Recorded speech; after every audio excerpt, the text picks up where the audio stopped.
মোটামুটি 5 বছর হয়ে গেল কানাডাতে আমরা আছি, কিন্তু আজকে তোমাদের সাথে যে অভিজ্ঞতাটা শেয়ার করব সেটা কিন্তু বিগত 5 বছরের মধ্যে একবারও হয়নি। এটাই বলতে পারো প্রথম। কানাডা যে শীতের দেশ সেটা আমরা সবাই মোটামুটি জানি, তবে বিগত 1 সপ্তাহ বা 15 দিন ধরে এখানে এত তুষারপাত হচ্ছে এবং এমন তুষার ঝড় হচ্ছে, এবং সেটার জন্য মানুষের যে সাধারণ জনজীবন সেটার যে কতটা বাজে অবস্থা হয়ে দাঁড়িয়েছে, এবং এই প্রত্যেকটা জিনিস আমরা কিভাবে ফেস করছি আজকের ভিডিওতে তোমাদের সাথে সেটাই শেয়ার করব। চলো তাহলে শুরু করা যাক আজকের গল্প। নমস্কার, কেমন আছো সবাই? মিষ্টি বঙ্গালের আরেকটা নতুন ব্লগে আমি সুদীপ্তা তোমাদের সকলকে স্বাগত জানাই। প্রথমেই বলি, আমরা কিন্তু অন্টারিওতে থাকি, যেটা হচ্ছে কানাডার সাউদার্ন পার্টটার, এবং সেইখানের মিসিসাগা বলে একটা সিটিতে থাকি, এবং সেইখানে কিন্তু খুব যে ঠান্ডা পড়ে তা কিন্তু না। এবং আমরা যেখানে থাকি সেখানে যদি অ্যাভারেজ টেম্পারেচার বলো তাহলে মোটামুটি -15 থেকে 20 ডিগ্রি পর্যন্ত নামে, তার থেকে কিন্তু নিচে মোটামুটি নামে না। এবং আরেকটা জিনিস আমি দেখেছি, যত বছর এগিয়েছে তত কিন্তু স্নোফলের টাইমটাও পিছিয়ে গেছে। মানে যদি আমি 2021 বলি তাহলে 2021 নভেম্বরের প্রথমের দিকে স্নোফল হয়েছে, তারপর 2022 এই মিডে মানে 15 নভেম্বর স্নোফল হয়েছিল ফার্স্ট, এবং যত দিন গেছে স্নোফল কিন্তু আস্তে আস্তে পিছিয়ে গেছে। তবে এই বছরের গল্পটা কিন্তু ছিল একদমই আলাদা। এই বছর পর পর এত তুষার ঝড় হয়েছে এবং তার সাথে এতটাই স্নোফল হয়েছে যে বলতে পারো মানুষের জনজীবন প্রায় স্থগিত হওয়ার জোগাড়। এবং এখানে যদি খুব বেশি স্নোফল হয় বা কন্টিনিউয়াসলি যদি স্নোফল হতে থাকে তাহলে কতটা পরিমাণে স্নো জমতে পারে সেটাও কিন্তু বলে দেওয়া হয়। কখনো ধরো বলে দেয় 10 সেন্টিমিটার, কখনো ধরো বলে দেয় 20 সেন্টিমিটার।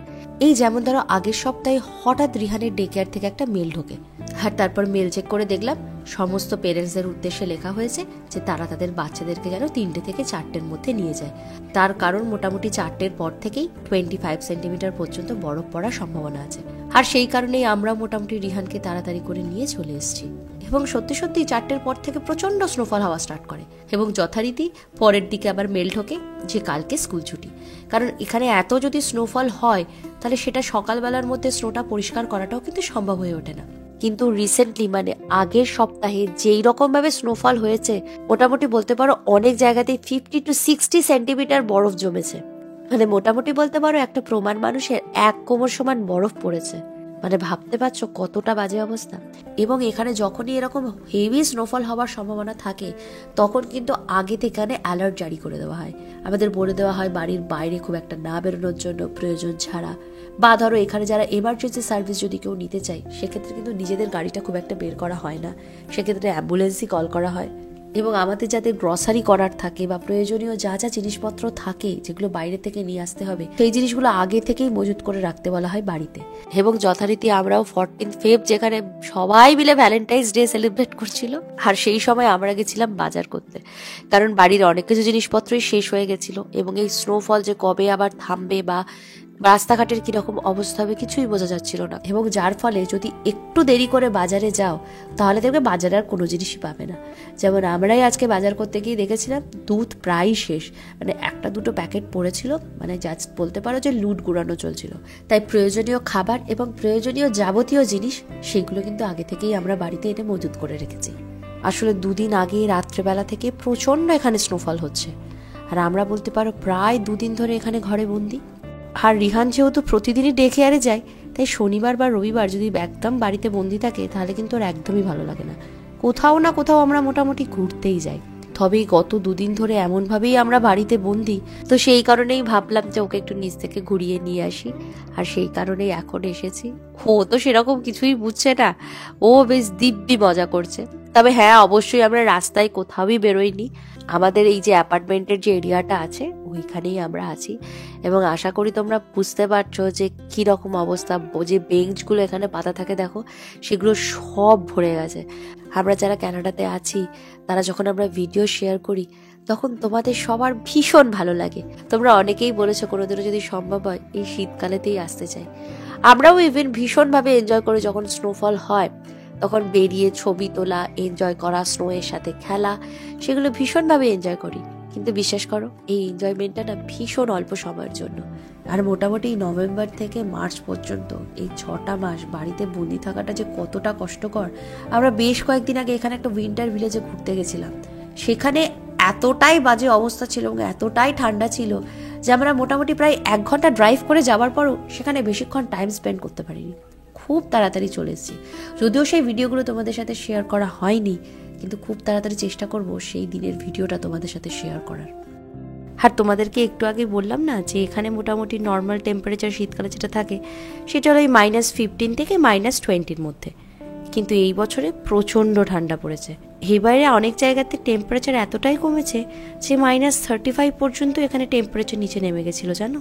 বুঝতে পারছো যারা রাস্তায় বেরোচ্ছে তাদের কিরকম অবস্থা হচ্ছে। আর আমরাও যে শুধুমাত্র বাড়িতেই বন্দি হয়ে আছি তা তো না, আমাদের মোটামুটি মিনিমাম যে জিনিসগুলো দরকার সেই জিনিসগুলো তো করতে বেরোতেই হচ্ছে। যেমন ধরো তন্ময়ের অফিস বা ধরো রিহানকে ডে কেয়ার পর্যন্ত আমাদেরকে পৌঁছে দিতেই হচ্ছে। প্রত্যেক দিন যে ডে কেয়ার বন্ধ আছে তা তো না। তবে এই ঠান্ডার মধ্যে কিন্তু স্নোফল যদি না হয় তাহলে কিন্তু বাচ্চারা বেরোয় এবং বাচ্চারা রীতিমতো ওখানে খেলাও করে। তার কারণ হচ্ছে ভাইটামিন ডি। এখানে মোটামুটি প্রচণ্ড স্নোফল হলে বা ওয়েদার খারাপ থাকলে তো সূর্যের দেখা পাওয়াই যায় না। আর যেই কারণে বাচ্চাদের থেকে শুরু করে প্রত্যেকটা মানুষের এই শীতকালে প্রচণ্ড পরিমাণ ভাইটামিন ডি এর অভাব ঘটে। তাই আমাদের আলাদা করে ভাইটামিন ডিটা সব সময় খেতে হয়। তবে বাচ্চাদের স্কুলে ছুটি থাকলেও অফিস তো আর ছুটি থাকে না। তবে সেক্ষেত্রেও একটা উপায় আছে, প্রচণ্ড যদি স্নোফল হয় তখন সেক্ষেত্রে কিন্তু বাড়ি থেকে ওয়ার্ক ফ্রম হোম করা যায়। কিন্তু যারা ইমার্জেন্সি ডিপার্টমেন্টে কাজ করে বা ধরো যারা ডিপার্টমেন্টাল স্টোরে কাজ করে তাদের কিন্তু কোনো ছুটি নেই। তাদের যতই স্নোফল হোক না কেন তাদেরকে কিন্তু কাজে বেরোতেই হয়। তবে এর মধ্যেও যাদের কাজ একদমই থেমে থাকে না তারা হচ্ছে যারা রাস্তাগুলো পরিষ্কার করে। যেহেতু আমরা শহরেতেই থাকি তাই সেই কারণে আমাদের খুব একটা অসুবিধা হয় না, কারণ আমাদের মোটামুটি যখনই এরকম স্নোফল হয় মোটামুটি কিছুক্ষণ পরেই মিউনিসিপ্যালিটি থেকে বরফ পরিষ্কার করার গাড়ি চলে আসে। এই যে গাড়িগুলো দেখছো, এই গাড়িগুলো মোটামুটি সব সময় এই সময়টাতে রাস্তাতে দেখতেই পাওয়া যায়। এর একটা জায়গা থেকে একরকম কেমিক্যাল সল্ট পড়ে, আর এই রোড সল্টের কারণে ফ্রিজিং টেম্পারেচারটা অনেকটাই কমে যায়। বা ধরো যাদের নিজেদের বাড়ি আছে তাদের কিন্তু বাড়ির যে ড্রাইভওয়েটা আছে বা বাড়ির সামনে যে রাস্তাটা আছে সেই রাস্তাটা কিন্তু তাদেরকে কন্টিনিউয়াসলি ক্লিন করতে হয়, কারণ তাদের বাড়ির সামনে যদি কেউ পা পিছলে পড়ে যায় তাহলে তার জন্য কিন্তু মোটা টাকা গুনতে হবে সেই বাড়ির মালিককে। তাই যতই স্নোফল হোক না কেন তাদেরকে কিন্তু বরফ পরিষ্কার করতে হয়। এবং ক্যানাডাতে কিন্তু শীতকাল মোটামুটি 6 মাস থাকে, আর বলতে পারো 6 মাসের মধ্যে ম্যাক্সিমাম দিনই আমাদের এই রকম হাল হয়। এই যে গাড়িগুলো দেখছো, এই গাড়িগুলোর পুরো মাথা অব্দি ঢেকে গেছিল। আর এখানে বাইরে যদি গাড়ি থাকে তাহলে তো আর এক বাজে অবস্থা। পুরো বরফ পরিষ্কার করে গাড়ি গরম করে তারপরেই নিয়ে বেরোতে পারবে। কলকাতায় যখন থাকতাম তখন বর্ষাকালে প্রচুর 1 কোমর জল পেরিয়েছি, মানে হাঁটু অব্দি জল তো তখন মোটামুটি বর্ষাকালে পেরোতামই, কারণ আমি হচ্ছি কলেজ স্ট্রিটের মেয়ে। আর কলকাতার কলেজ স্ট্রিটে যে কিরকম পরিমাণে বর্ষাকালে জল জমে সেটা যারা কলকাতায় থাকো তাদের তো আর বলতে হবে না। তবে বিশ্বাস করো, 1 কোমর জল আর 1 হাঁটু বরফ পেরিয়ে রাস্তাঘাটে চলাফেরা করার মধ্যে কিন্তু অনেক পার্থক্য আছে। দাঁড়াও, রিহানকে বাড়িতে ঢুকিয়ে তোমাদেরকে একটু বাড়ির বাইরেটা দেখাই। আরে না না, আমি খুব একটা দূরে যাব না, বাড়ির নিচ থেকেই তোমাদের ঘুরিয়ে নিয়ে আসবো যাতে তোমরা একটু এখনকার চিত্রটা একটু বুঝতে পারো। প্রথমেই তোমাদেরকে একটা জিনিস দেখাই, দাঁড়াও। রাস্তায় নেমেই হাঁটতে গিয়ে আমি যখনই পাটা বাড়িয়েছি তখনই বরফের মধ্যে আমার পাটা মোটামুটি এই হাঁটু অব্দি তো ঢুকেই গেছে, মানে প্রপারলি যদি আমি দাঁড়াই আমার কোমর পর্যন্ত কিন্তু এখন বরফ। আর এই ওয়াটার হাইড্রেন্টটা দেখেছো, এটা তো পুরোপুরি বরফে ঢুকে গেছে। নর্মালি এখানে নিয়ম অনুযায়ী ওয়াটার হাইড্রেন্টের আশেপাশে 2 মিটারের মধ্যে কোনো গাড়ি রাখা যায় না, সেখানে কিন্তু সেক্ষেত্রে ভালো টাকার ফাইন হয়। তবে এখন তো ওয়াটার হাইড্রেন্টটাই দেখা যাচ্ছে না, পুরোটাই তো বরফে ঢেকে গেছে। আর এই মাঠটার এখন এইরকম অবস্থা। আর আমাদের কন্ড থেকে নেমেই যে ফুটপাথটা আছে সেটার এখন এইরকম হাল। আসলে এইখানটা দেখে তোমাদের মনে হতে পারে যে বরফটা অতটা নেই, তবে এখানে মানুষজন চলাচল করার জন্য এখানে বরফগুলো যেহেতু চেপে গেছে সেই জন্য এই জায়গাটা কিন্তু প্রচন্ড স্লিপারি হয়ে গেছে। মানে ঠিকঠাক জুতো পরে যদি এখান দিয়ে না হাঁটো তাহলে কিন্তু পা পিছলে যাবার প্রবল সম্ভাবনা। তবে আজকে কিন্তু এখান দিয়ে হাঁটতে হাঁটতে আমি একটা কথাই ভাবছি, আমরা একটা প্রপার সিটিতে বা প্রপার টাউনে একদম যাকে বলে ডাউন টাউন এরিয়াতে থেকে যদি আমাদের এইরকম অবস্থা হয় তাহলে ভাবো তো যারা একটু আউটস্কার্টে থাকে বা যেখানে খুব একটা গাড়ি চলাচল হয় না তাদের কি অবস্থা। তাদের হয়তো এই সময় পাওয়ারও কাট হয়ে গেছে। ভাবতে পারছো গরম জল থেকে শুরু করে ইলেকট্রিসিটি তারা কিভাবে ম্যানেজ করছে। আর তারপরে ইমার্জেন্সি সিচুয়েশন, এটা ভাবলেই তো আরো ভয় লাগছে, কারণ সকাল থেকে আমাদের বাড়ির সামনেতে শুধুই অ্যাম্বুলেন্স আসছে আর অ্যাম্বুলেন্স সার্ভিস সবাই অ্যাভেল করছে। কিন্তু যারা অনেক ভেতরের দিকে থাকে তাদের পক্ষে কি এটা পসিবল হচ্ছে? এবং আর একটা যে সমস্যাটা হয়ে থাকে সেটা হচ্ছে শীতকালে এই যে পাইপগুলো থাকে সেই পাইপ লাইনগুলো কিন্তু ফেটে যায়। মানে যাদের ধরো বাড়ি আছে তাদের বাড়িটা হয়তো বন্ধ রেখে নিজেদের দেশে ফিরতে হয়েছে বা নিজেদের দেশে যেতে হয়েছে কোনো কারণের জন্য, কিন্তু সেই সময় যদি ওয়াটার ফ্লো ঠিকঠাক মতো না থাকে বা প্রচন্ড ঠান্ডায় কিন্তু পাইপ লাইন ফেটে যায় এবং তখন সেটা মারাত্মক অবস্থা হয়ে যায়। তোমাদেরকে আরেকটা কথা বলি, গত কয়েকদিন আগে কানাডার পিয়ারসন এয়ারপোর্টে কিন্তু একটা প্লেন অ্যাক্সিডেন্ট হয়েছিল। সেইটার খবর হয়তো তোমরা অনেকেই জানো, বা তোমরা যদি না জেনে থাকো তাহলে আমি নিচে ডেসক্রিপশন বক্সের লিঙ্কটা দিয়ে দেবো, সেখান থেকে অবশ্যই তোমরা দেখতে পারো। মোটামুটি এই ফ্লাইটটা ছিল 80 জনের, আর সেখানে 18 জন প্রায় ইনজিওর্ড হয়েছে জানো। মানে ভাবতে পারছো কতটা বিপজ্জনক অবস্থা। তোমাদের সাথে আজকে কিছু ঘটনা টুকরো টুকরো শেয়ার করি যেগুলো সোশ্যাল মিডিয়াতেই আমরা বা বিভিন্ন গ্রুপ থেকেই আমরা দেখতে পেয়েছি। যেমন এই ছবিটাতে দেখতে পাচ্ছ বাড়ির দুটো গাড়ির কি হাল হয়েছে। তবে এ তো গেল বরফ পড়ার আগের ঘটনা আর বরফ পড়ার সময়ের ঘটনা। তবে বরফ পড়ার পরে আরো বাজে অবস্থা হয়। আর বরফ পড়ার পরে বরফটা ক্লিন করার জন্য গাড়িগুলো যখন আসে তখন এই বরফগুলো কিন্তু রাস্তার ধারেই ফেলে রাখে, আর সেটা জমতে জমতে এতটাই বড় হয়ে যায় প্রায় বলতে পারে একটা বরফের পাহাড়ি হয়ে যায়। আর এই হাইটটা মোটামুটি 1 তলা থেকে 1.5 তলা পর্যন্ত হয়। আর বুঝতে পারছো যারা সাইড থেকে গাড়ি নিয়ে আসে বা গাড়ি চলাচলের ক্ষেত্রে বা যারা ধরো রাস্তা পারাপার হয় তাদের ক্ষেত্রে এই সিচুয়েশনটা কতটা বিপজ্জনক। এবং তোমাদের তো আগেও বলেছি যে কানাডাতে সব থেকে সমস্যা যেটা হয় স্নোফল হলে বা উইন্টারের টাইমে সেটা হচ্ছে রাস্তাঘাটে গাড়ি চলাচল।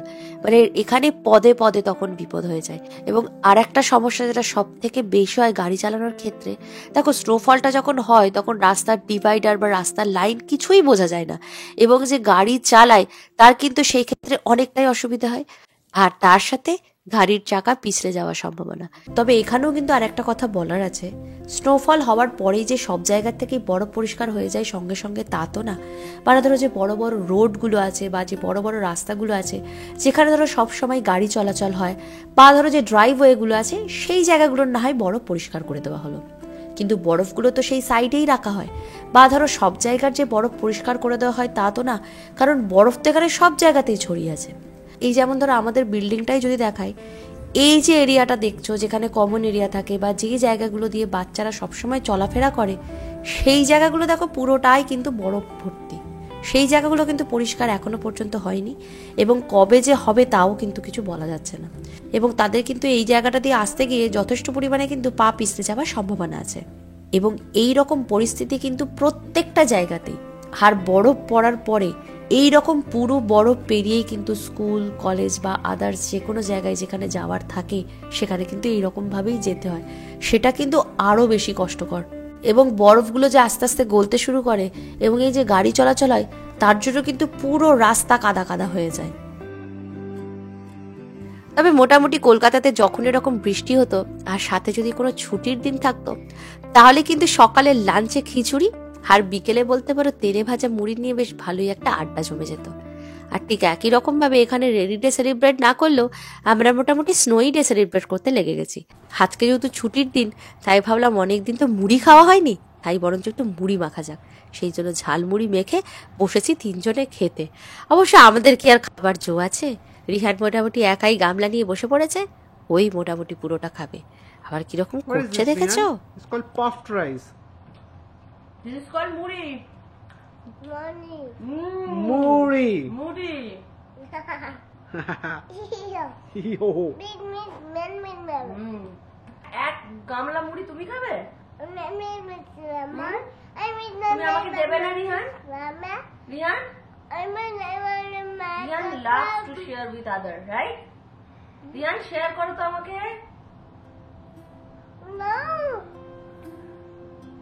তবে এই রকম ভাবেই দিন কেটে যাচ্ছে বা বলতে পারো দিন কাটাতে হচ্ছে, কারণ আমরা প্রত্যেকেই অপেক্ষা করে আছি সামারের জন্য। কবে মোটামুটি মার্চের শেষ হবে আর তারপর আস্তে আস্তে একটু চারিপাশটা টেম্পারেচারটা একটু বাড়তে থাকবে, আর সেই অপেক্ষায় আমরাও থাকলাম। আর সেই সাথে শেষ করলাম আজকের ভিডিওটা। তো কেমন লাগলো আজকের ভিডিওটা প্লিজ অবশ্যই কমেন্ট করে জানিও। ভালো থেকো, টাটা।